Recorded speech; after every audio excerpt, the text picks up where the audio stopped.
As we go through decision-making about choices of chemotherapy regimens, we try and spend, I think one should try and spend, a fair amount of time going over potential long-term, short-term and long-term toxicities.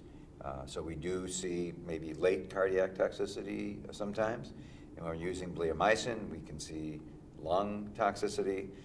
We can see infertility with all of these regimens, and I'm not certain we have a good database when we use brentuximab on the incidence of infertility.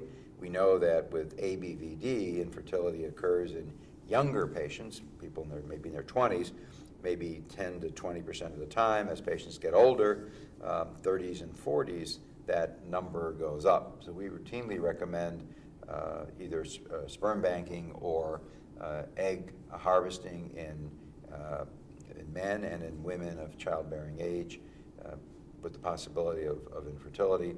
And we have a discussion about potential long-term toxicities.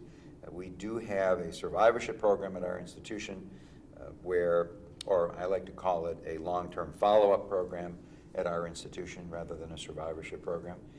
But I think it's useful because these patients are going to be 5 and 10 and 15 and 20 years out, are going to be followed with their primary care physicians, and it's good to have good communication between the oncology group and their primary care physicians because they're the ones, the primary care physicians may be the ones noticing some of these late toxicities. We haven't seen second malignancies to be a prominent feature in patients getting ABVD. We don't have enough data to say anything about brentuximab.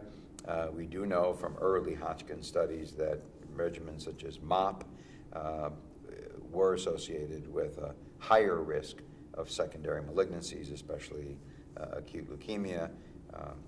And so those are concerns. We don't have a lot of information yet on brentuximab because it's brand new in first-line treatment. So we encourage our patients, first of all, they're seen regularly. We usually see patients on a regimen such as this one, which is a day 1, day 15 regimen. We usually see them on day 1 of each cycle, so we see them once a month.